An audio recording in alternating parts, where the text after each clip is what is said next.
Hello. Hi, good evening. So we welcome Ato Frias and Joaquin Pereiras of Afab Architecture. Their practice balances understanding of the traditional and the contemporary and express it through a variety of beautiful work. And so we welcome them for the presentation titled Utopias. Please enjoy and give them a big round of applause.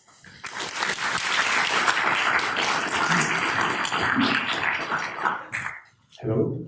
Hello everyone. First of all, many thanks to the Northumbria Architecture Society for the invitation. It's a huge honor for us to be here today with all of you, sharing our office work. We would love to start by showing you how our workplace looks like. This is what we see every day when we are creating. Our practice is actually based wherever our laptops are. Lucky for us, today's technology is making possible these different ways of working. You can have meetings with 5, 6 persons at the same time from your home, design a project in collaboration with people that actually live in different countries, or imagine a building in a remote place that you have only visited virtually by using internet. So in this talk, we are using some of those tools that have become the way we explore the world, like Google Maps or YouTube, Wikipedia, etc. That said, let's start with the first project. In 2017, we entered an architectural competition in Venice. The aim of the contest was to transform an industrial area located in the historical city. This is an aerial view of the site. Here you can see the church of San Francesco de la Vigna, which is the same on this painting.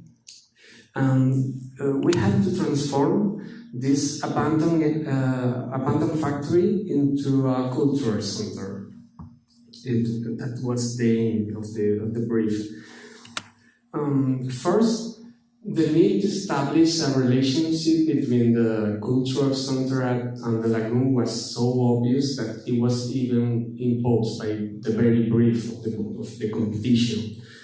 Also, looking at the factory from the narrow streets on the other side at the urban level, the temptation to establish a relationship between the cultural center, the new architecture, and the beautiful church of San Francesco de la Vigna was huge, as you can imagine. It was tempting to link this square with the pier in the lagoon, with the cultural center as a connection between both of them. But that was not what we had in mind. We wanted to research something very specific with this project. After all, we understand our office, Afab, as a laboratory. At a certain moment of our virtual world through the city, using Google Maps, of course, we discovered this small square full of flower pots, and continuing this narrow street, we discovered in the walls of our abandoned factory this old wooden door that you can see here. And then one of us said something that we love. What if? Every time we are projecting and one of us said that, then we know that the thing is getting interesting. And as I said, someone here asked, what if we leave this door half open and only those who discover it can enter into the cultural center? What if the cultural center is like a secret garden hidden behind its walls, and only those who are curious enough can discover it? As we all know, most tourists currently travel to these popular cities like Venice with marked routes, almost as crossing places of the list to go immediately to the next destination. Most people visiting Venice and San Francisco de la Vigna in that way will not be able to detect the small anomaly that we insert in the ruinous walls of this abandoned factory, and a yard door. This was the first of the 3 panels that we sent to the competition. This text starts saying, imagine that you are walking along a beautiful street in Venice, a narrow and silent street that crosses a tiny square full of flowers. Imagine that suddenly, at the end of this street, you find yourself face to face to an open door with a sign over it that says, Medical Theater for Crazy People Only. The last sentence is a direct reference to the Steppenwolf, a book written by Hermann Hesse, whose main character finds in the middle of the city the prohibited door that with a sign over it that said actually that Medical Theater for madmen only. And of course, this character, who is a very interesting, profound, disturbing, and curious character, decides to enter, to open that door. And that was the kind of experience that we were looking for in this project. In a city as touristy as Venice, where everyone goes from one landmark to another one, looking to repeat the same picture they have seen thousands of times in social network, we opened this open door and put this sign on top. We wanted to create a space knew by very few people. For us, it was important that from the outside, this abandoned factory seemed simply that, a ruin, that no one could look and say there is a cultural center, there is a public building in the other side of those walls. We could perfectly say that this photograph is the visualization of the final appearance of our project from this world, from the outside. And what would you find if you look through that door would be also typical, because consider that here we were designing an experience that materializes through architecture. The experience begins with the discovery of the door, with the recognition that there is something worth exploring behind. And the next step would be to look at the other side. And what would you find will be an automatic ramp that ascends between 2 high and narrow walls. So when you get on the ramp, you have no idea about what's up there at the end of the path. Also, when you get on the ramp, you cannot go back. The width of that space will be just the necessary for a person to fit, 70 centimeters, a compressor space. This ramp traverses 2 patios, but in these patios you cannot stop. The ramp continues its course, and you can only see them for a few seconds while the ramp continues its course between the walls. The first patio is 16. It has a small fountain that invades the space with the sound of the water.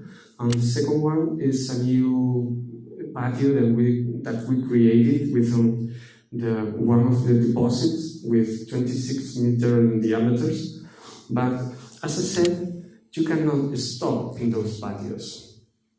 The run, as I said, continues its course, exactly like in this scene where Alice falls through the rabbit hole. She finds things that catch her attention, but she is able only to observe them for a few seconds. She would love to stay at the chair, which looks very comfortable, but then she falls again. In the same way, our visitor has to continue his journey. And once up there, then he or she finally discovers the true source. one in the sky and another one on the water, with a large white staircase that joined them. A staircase that becomes a kind of amphitheater that looks at this square created on the water. And underneath could be the cultural center itself. A space not only dedicated to art exhibition, but also to its creation, with workshops, projecting rooms, etc. A very technological building developed among archers. To talk a little more about the program, I will say that one of the requirements in the competition, in the brief, was to create residential spaces for the artists who are supposed to be invited to the center. And what we proposed at this point was that instead of living in the new architecture created within the factory, the artists will live in the convent next to the church. With this, we intend to the cultural exchange between the representatives of the contemporary art and the representative of the clergy. An invitation to the former to experience the introspective life of the priest, and to the latter to know what the world of today wants to express through contemporary art. But let's continue with the journey of the visitor who has found this place by chance. Something that we like was that when the visitor left the building and discovered almost by surprise that he or she has emerged to the square of San Francisco de la Viña, then she or he will look almost surprised this very space with different eyes from before. We love imagine that the visitor once in the square will turn back to in order to see again the unique space that has just left. Again, this space it seems that there is nothing in the other side of the world, that it is not more than an abandoned factory, almost as if everything had been a dream. This kind of experiences that we always find in books or in movies, and that seem to be only possible in fiction, constantly use them as direct reference, as valid for architecture as Alvaro Siza or Ren Kulha's work. We have some, for example, this small reference to Alice in Wonderland, which has not only influenced us for this project, but we could say that it's a huge influence for us in general. I think you will see in this lecture. Because the magic of discovering a door to a secret wall, the rabbit hole as an element of intersection between an internal and external wall, all these ideas that we always have in mind. Yeah. In fact, since we've been at the university, we have been theorizing about all these ideas. We all know many stories from literature and cinema where character has to cross a doorway to enter in other worlds or dimensions. These doors are always shrouded in a fascinating aura of mystery. We have, for example, the back of the wardrobe where Lucy was pushed into the fantastic wolf of Narnia, or the invisible entrance in Harry Potter on platform 9 3/4, or the magic theater of the Seventh Wolf, the magic theater door, the Rodin's Gates of Hell, or the Eyes of the Dead, where Charon ferries soul to the underworld, crossing the river, who separates life and death.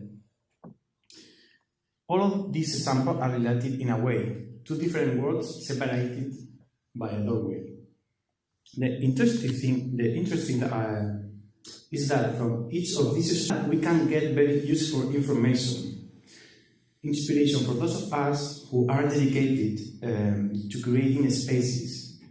For example, inside the wardrobe we find an entrance that only a child could discover during a game of hide and seek. Meanwhile, adults use the cabinets in a purely functional way. Or for example, in Harry Potter, you must dash yourself through a brick wall to enter. Not for everybody doors or selective doors. Doors with a very high degree of complexity. Instead of that door we find in that kind of public building that we are repeating here and there from decades.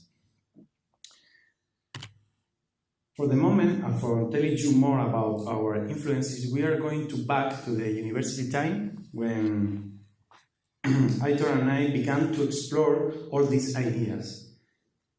We met in 2008 at the School of Architecture in Granada, in the south of Spain, being both of us a student of Juan Domingo Santos, a very interesting Spanish architect who introduced us to a different way of thinking and looking at the architecture. He injected us with this passion that we have today for architecture. We strongly recommend his work, like here.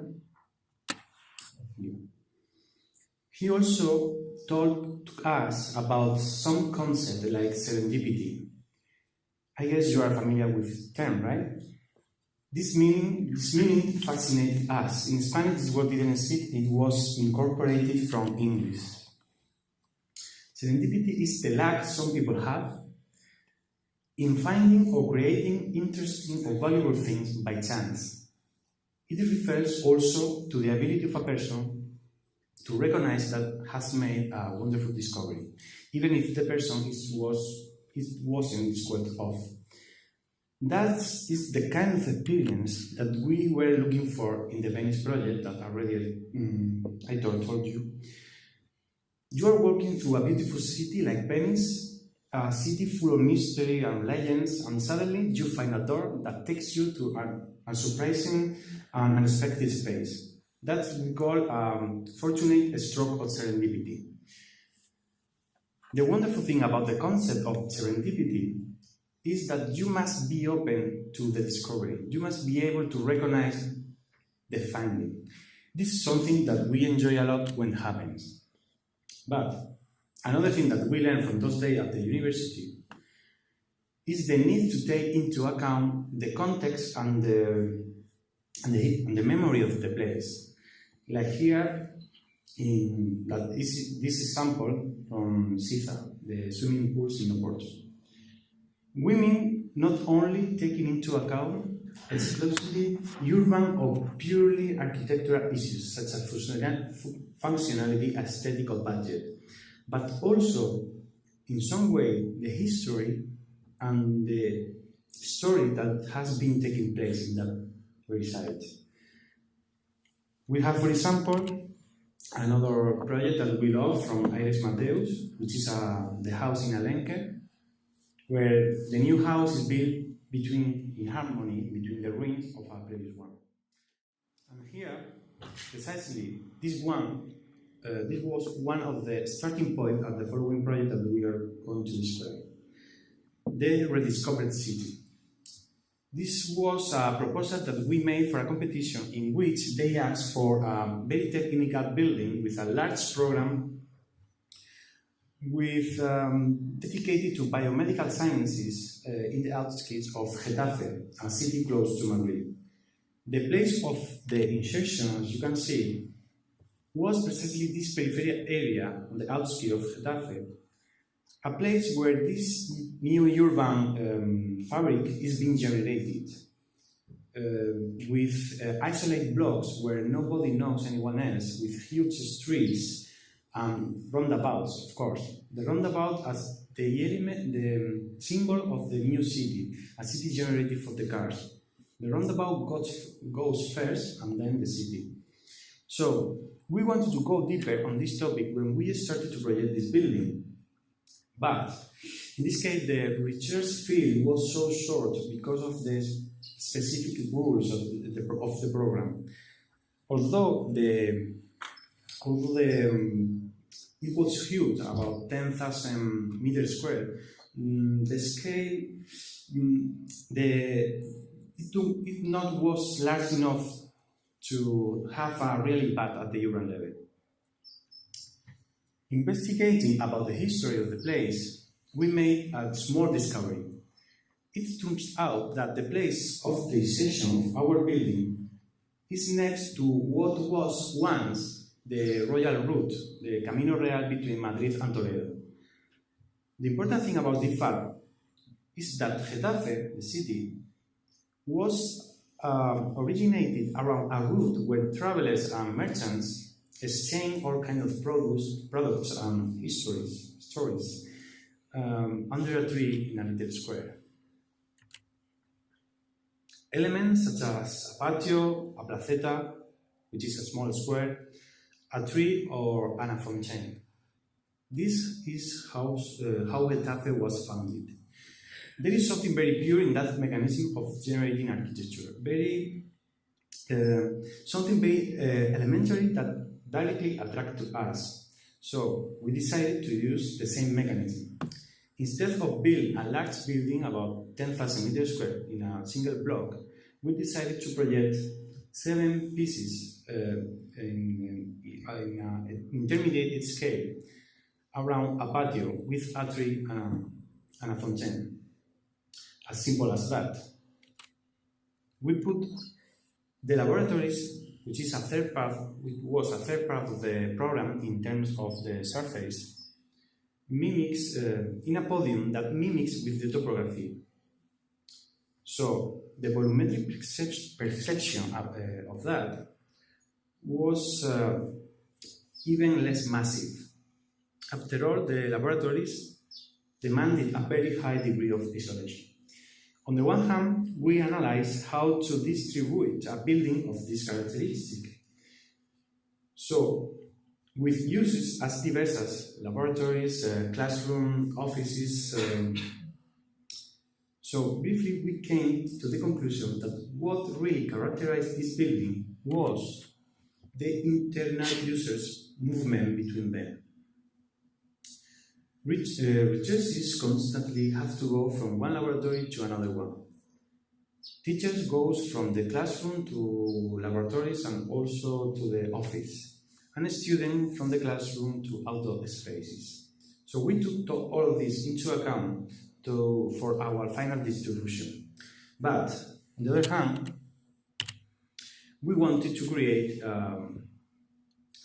we pursued the goal of creating city by building pieces of a smaller scale and recovering from the tradition elements such as this patio, this fontaine, and this tree. Our goal was to present an absolute contemporary city, but at the same time, a city rediscovered with its memory. The true strength of this space lies in the fact that a tree is timeless. Just like the pleasure of the sound of the water or the jasmine aroma, these non-technical tools makes architecture worthwhile. And just after talking about this, about the power of certain timeless architectural elements, it is the perfect time to talk about the architectural space from which we learn all this, the Alhambra. We were training as architects in Granada, as we said before, and architects in Granada grow under the light of the Alhambra. So it's probably the greatest influence that we both share. There you can experience in some way what Alice felt when she fell into the rabbit hole. The interior of the Alhambra pursues the utopia of being a garden of paradise. Inside, we discover an exuberant decoration that seeks the abstract representation of nature. But this is a secret garden that only the Sultan and his court could enjoy, because from the exterior it acquires the austere aesthetic of a military building. An organic group of volume that is coexisting on the same place by centuries, creating some strange but very rich intersection spaces, like here between them and here in the Royal Palace.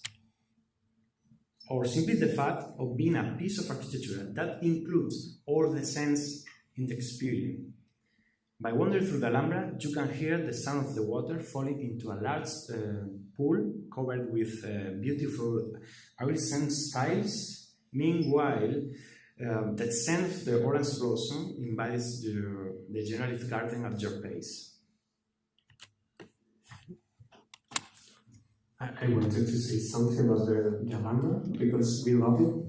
When you walk through the Alhambra, you realize that architecture should not be only visual. Today, in times of Pinterest, Instagram, etc., we architects need to constantly remind ourselves of this. But now, we will move from this large-scale urban architecture as the rediscovered city to a very small project that has also an urban vocation, a desire to influence in the city, even in a very humble way, Migrant Garden. We made this competition for Concentrico, which is a very interesting festival dedicated to contemporary architecture and design in Logroño, a city in northern Spain.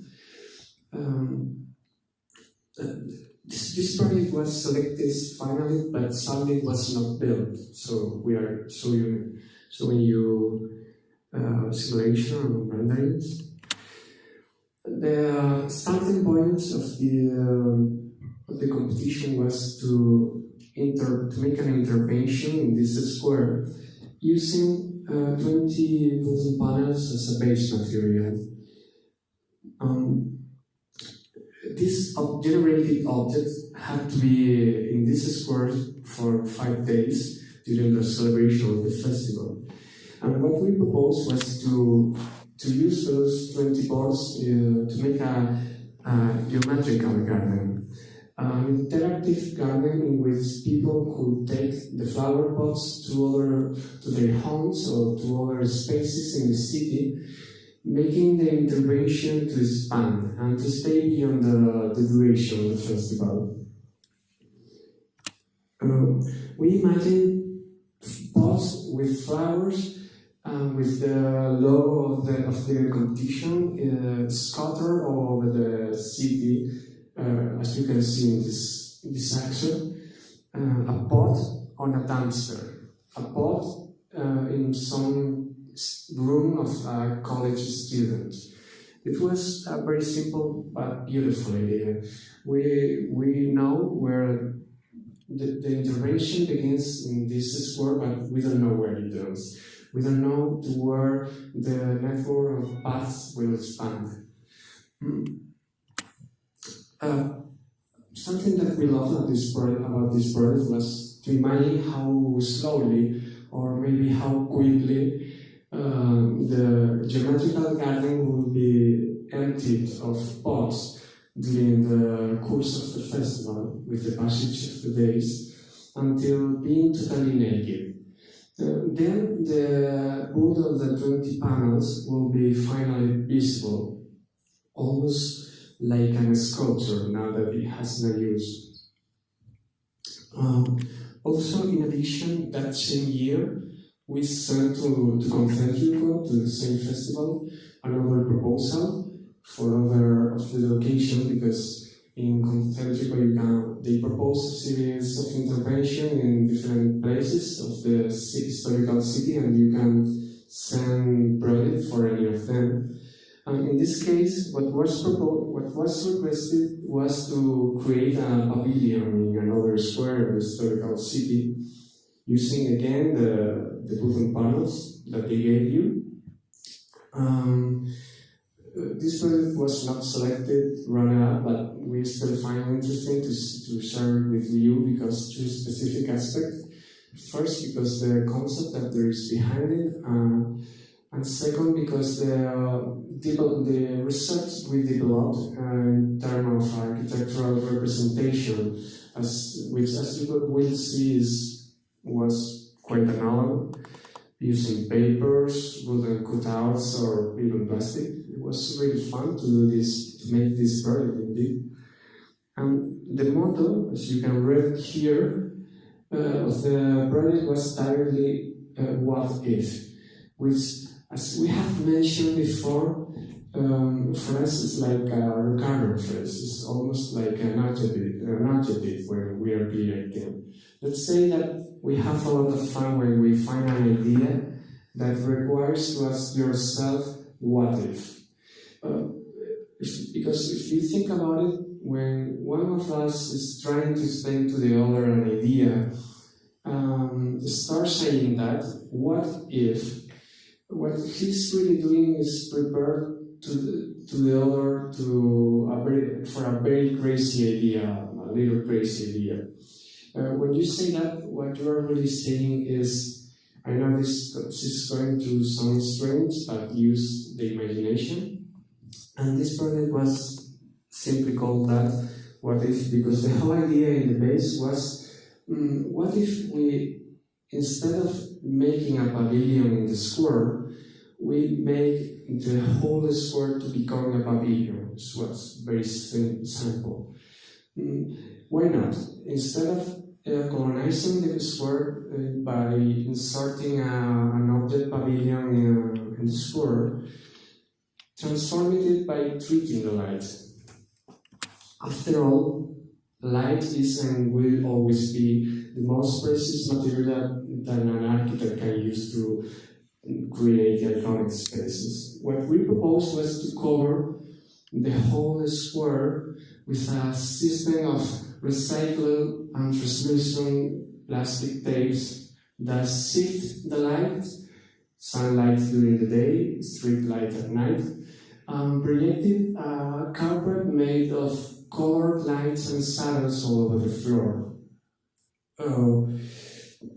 With the wood of the panels that they gave you, we designed a series of urban furnitures, benches, information panels, ping-pong tables that eventually turned the whole square into a pavilion. And that's all. The idea is very simple, but neither of the two projects that we sent to concentrical walls, so we will never know how they could have looked. But now we are showing you a project that we are going to see completely built within a few months.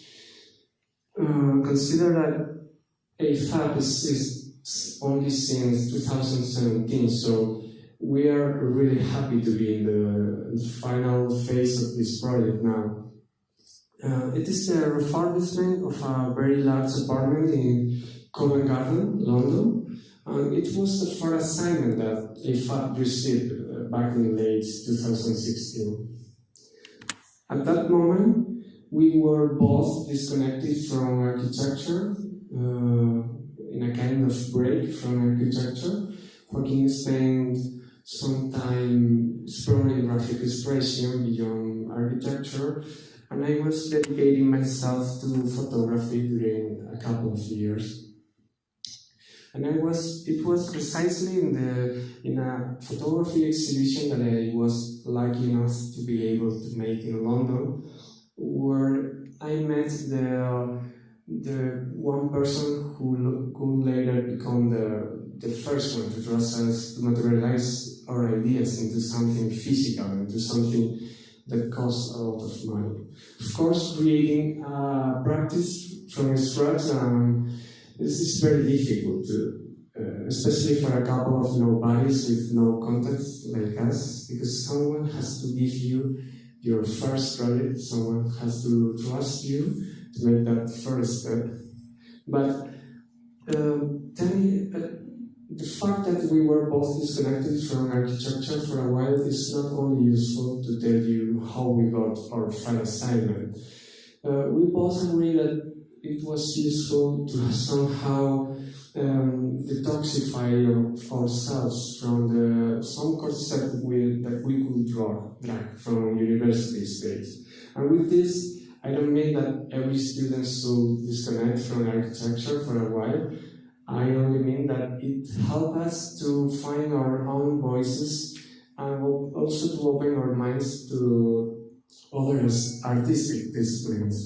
But back to the London project, the starting point was to refurbish a very large apartment in a wonderful area of the city with a huge potential. The main problem with the apartment was that the original distribution and finishes didn't take advantage of this potential. This is the plan of the original estate. For example, one absolute priority for us was to intervene this entrance space, which is not only a bit chaotic, as you can see in the plan, but it was also very dark. The rest of the apartment actually is bright, but this entrance hall was always that dark. It always lit with these yellowish bulbs, even if the day was sunny, like the day we took those pictures. So we were really worried about the entrance hall because it is the first space that you see when you get into the home. The apartment has 3 different levels. And the feelings when you explore them is strange because when you go upstairs to the next floor, the space doesn't seem to correspond with the space in the floor below. So at the end, the main challenge was to articulate them, all these spaces, in order to generate a comfortable, a pleasant, modern home. Our refurbishment could be easily summarized in 3 points. First, the generation of a new entrance hall and more orderly space with direct lights coming from a new skylight created on the top floor and passing through a new gap made for the staircase in the bottom lab. 2.2.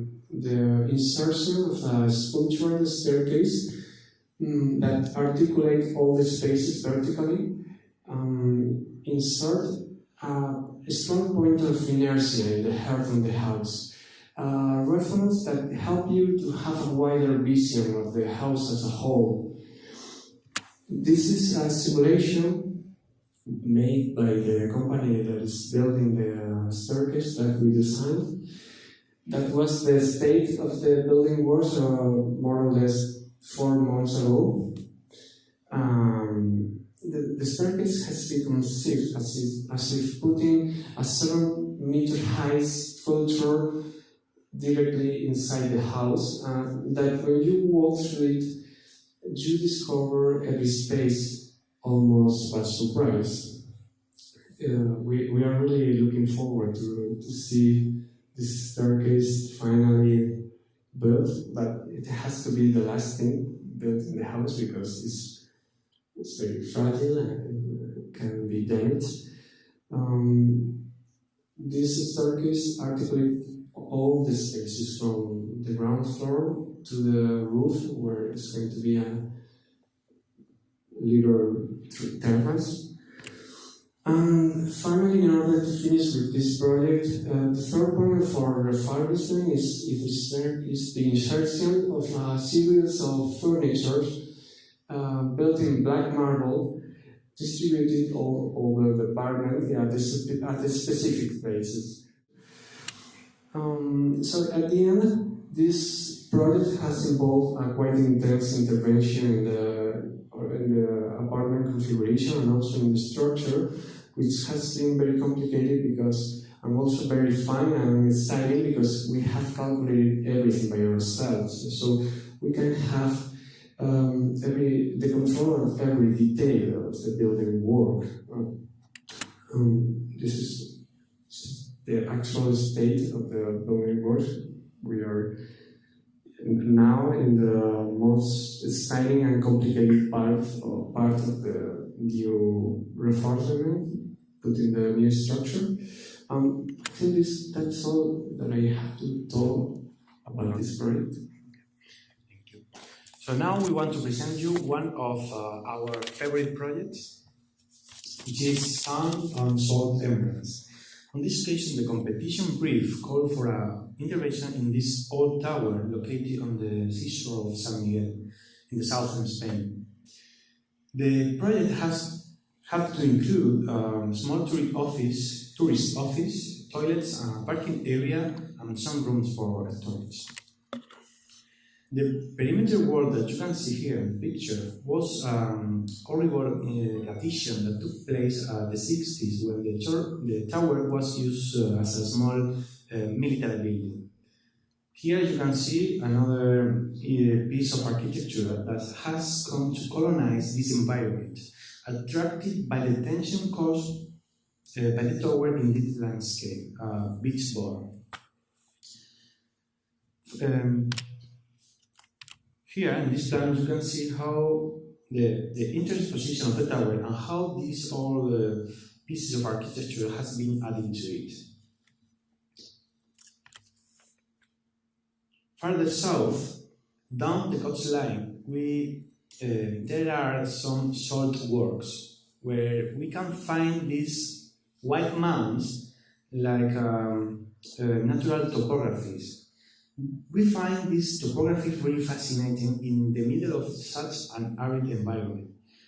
So, on the one hand, the initial premises of our proposal were as clear as you can see here. First of all, to remove the wall, to order the traffic, to interpose our pieces for architecture between the old tower and the beach bar, to generate two viewpoints. One of them on the road itself, which is also a bus stop, which connects with the town, and the other looking at the sea. Regarding to the building that we propose, the first step was to maintain a prudential distance with the tower, then free the tower, and finally we saved the obtained piece and it was integrated into the environment. But this time, as you can see, the kind of integration that we were looking for was that kind of tense, vibrant integration that had fascinated us about the white mountain, the salt mountain that we saw earlier. So finally, the main space of the tower, the ground floor, becomes the entrance hall that leads you to the new piece with a window facing the sea in the exhibition room. As you can see, we often play with utopia in our projects, but we seek a perfectly materializable utopia, a physical utopia, so to speak. No matter how crazy the idea we have is, we always try to build it in a simple and economical way.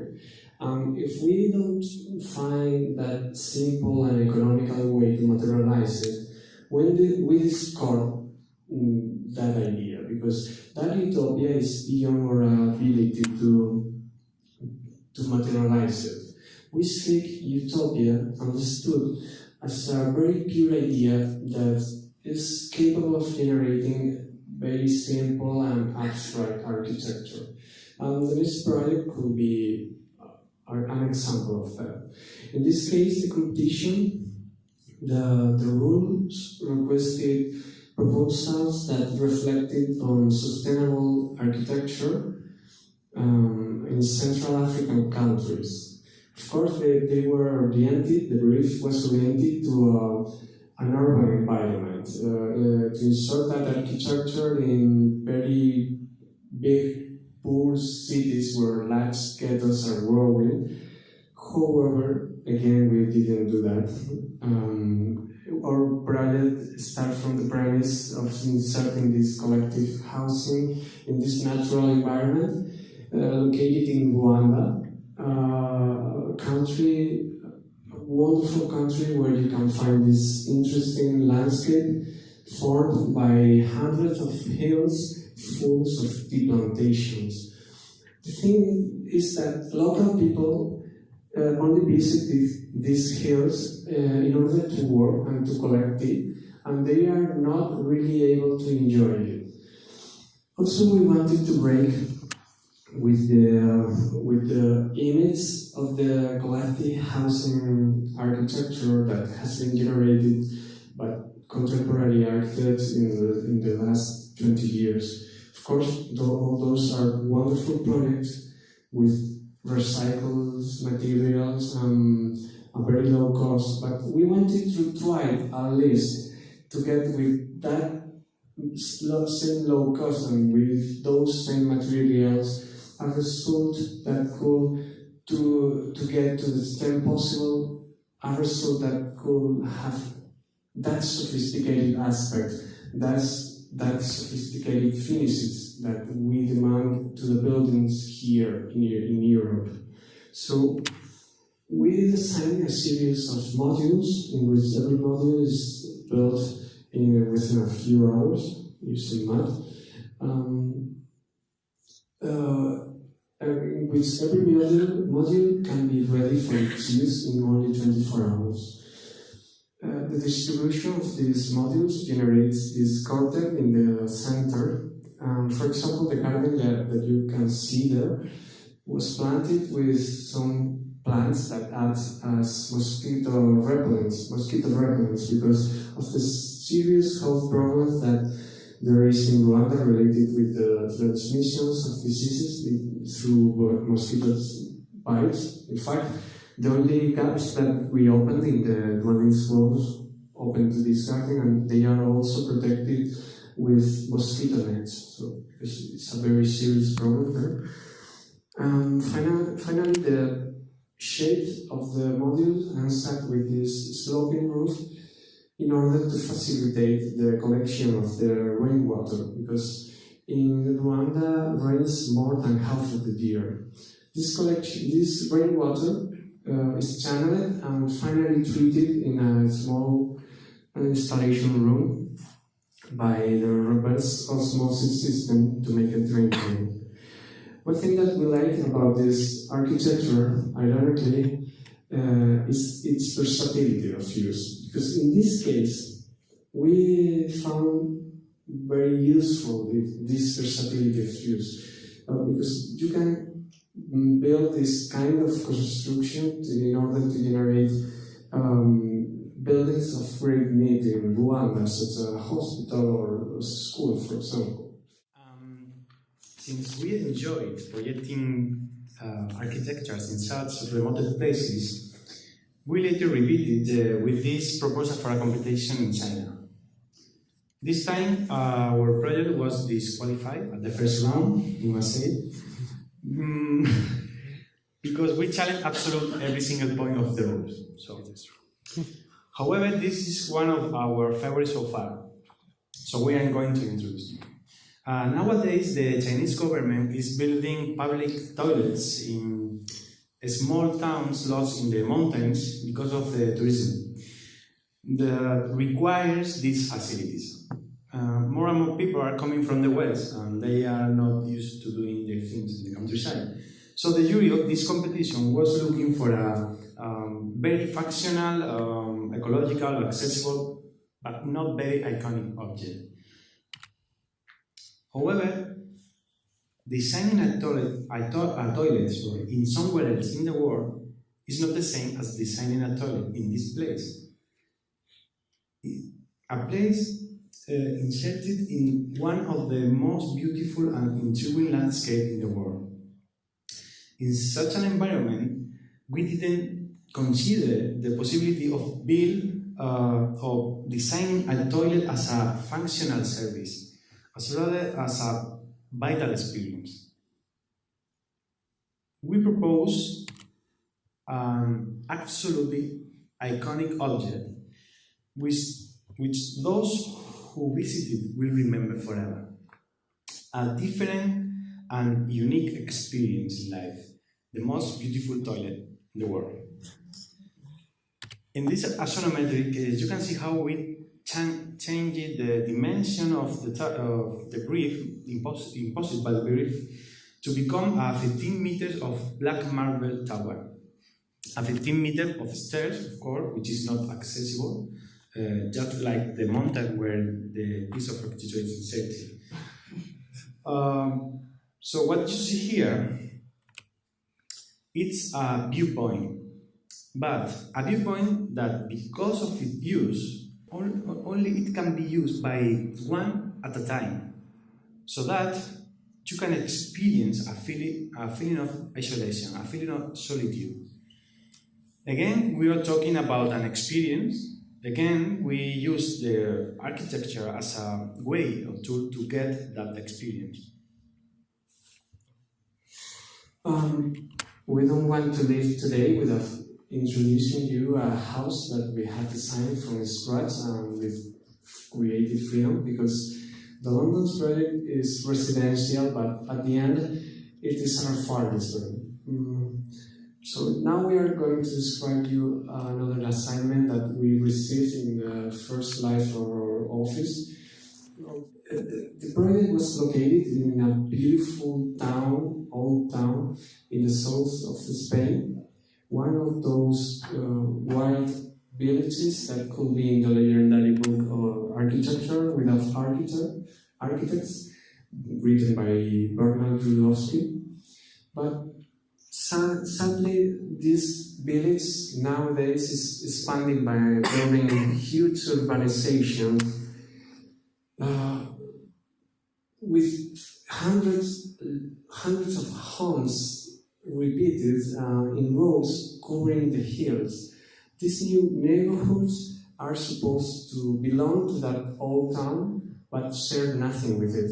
And from that analysis, we reached that simple idea, which is basically that we take a piece of that essence from the old village and bring it there to the outskirts, where we were supposed to build the house. It can be also explained in this conceptual model, because as you can see here, our idea, a bit utopian, it's not a surprise, was to somehow break the strong inertia that the urbanization is following in its growing process.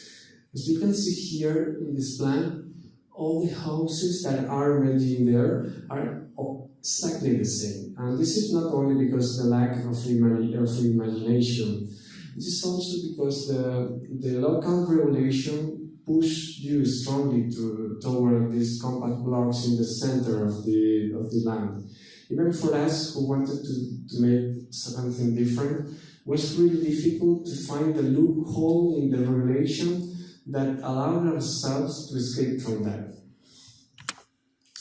This is the scheme of the pre-existence. The most important thing was this little discovery that we made in the center of the land, which was the remains of a dead tree, what had been a fruit tree, a prunus, to speak with more detail. It was precisely in the first visit with the client to the site when the whole idea of the house arose, because first he commented that the surrounding houses were very high and that he didn't want to be seen by the neighbor.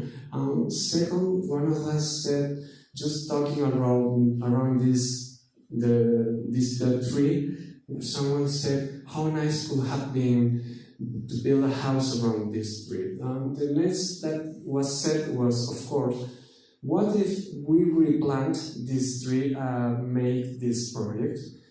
Because our projecting process is not far away from Socratic's Maliotics, always asking ourselves and letting that the perfect solution kind of sounds in that silence.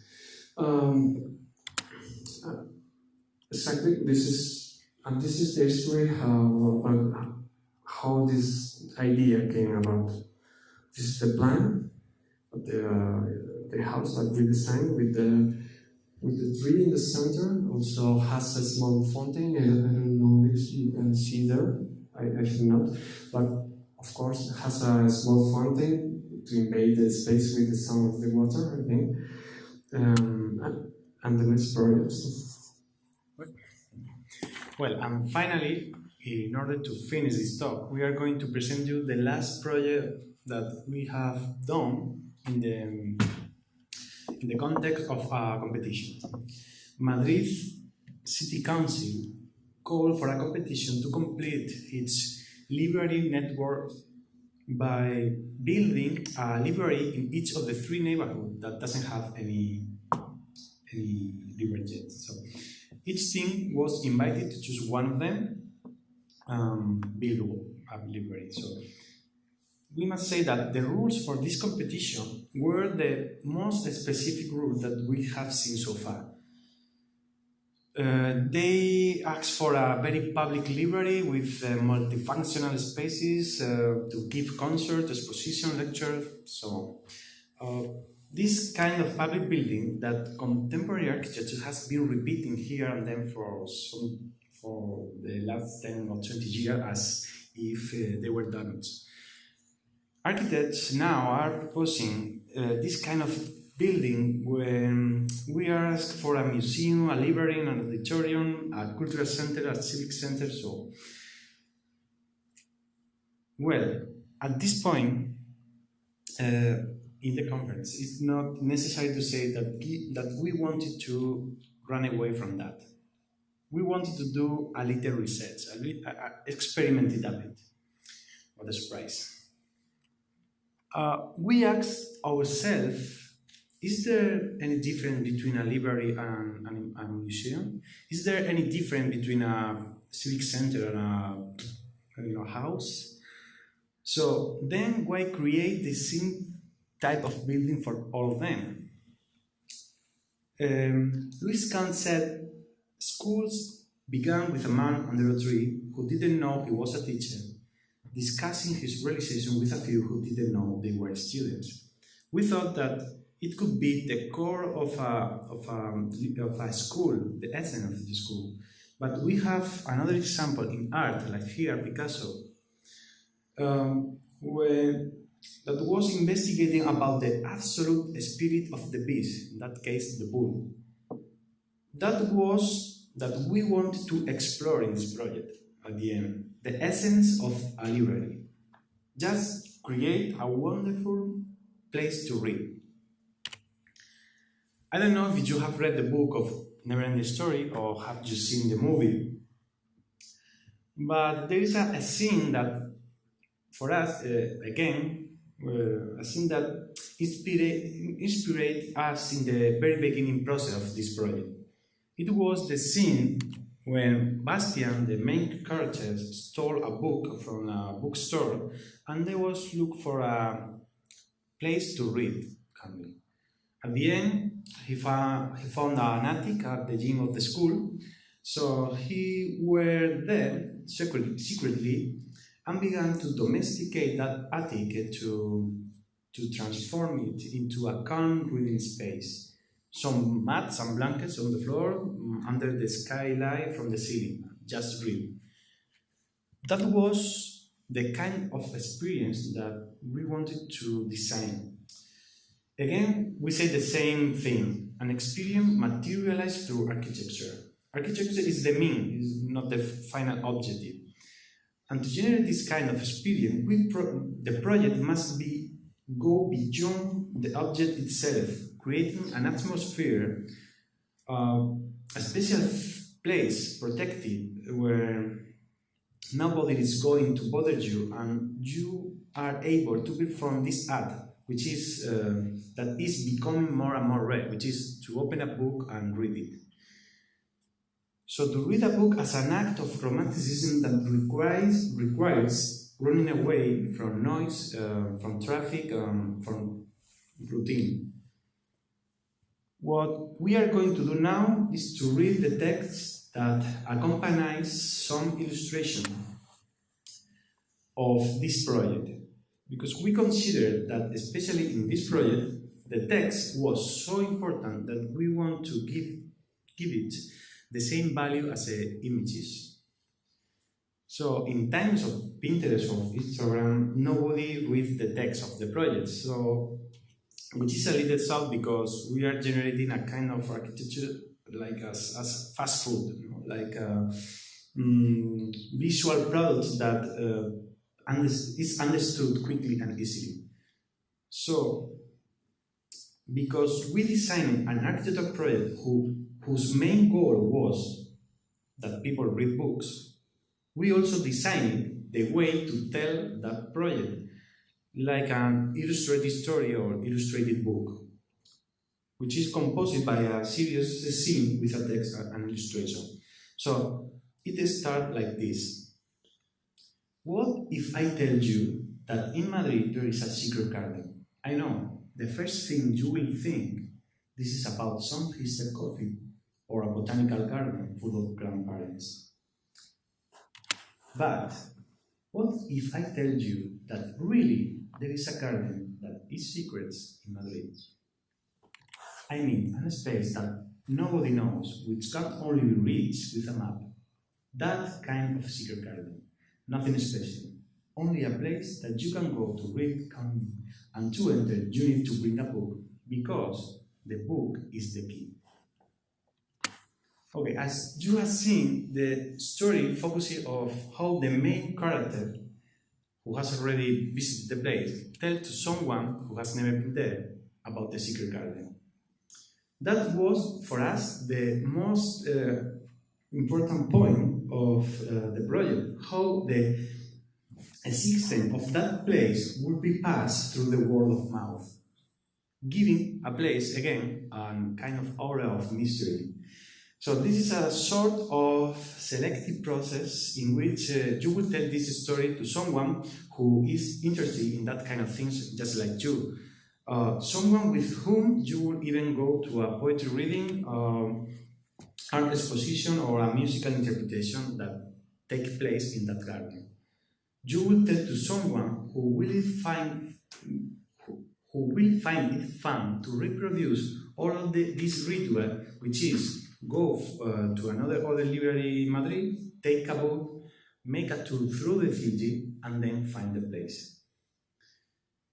That's the interesting thing, that at the end we have a building which is kind of selective. Only people who is really able to enjoy the experience that we propose will eventually be able to discover it.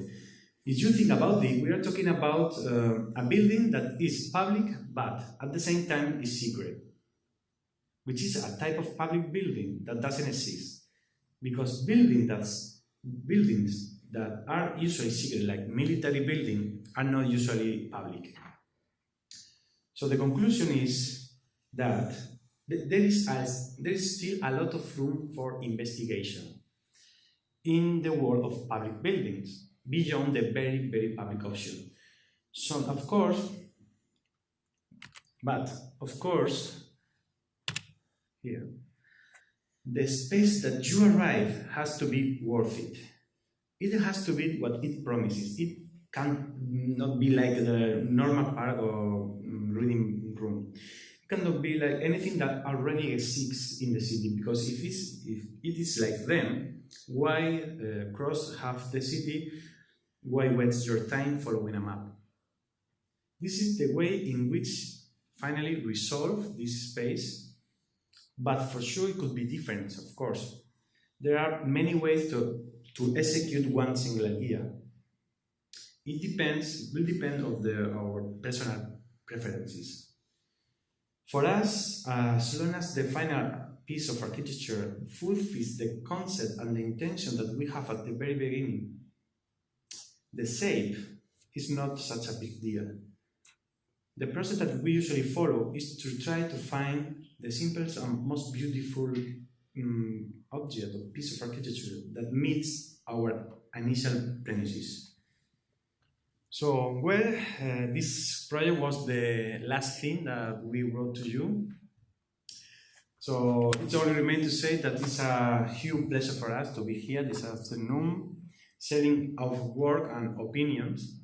So with all of you. So thank you so much for your attention.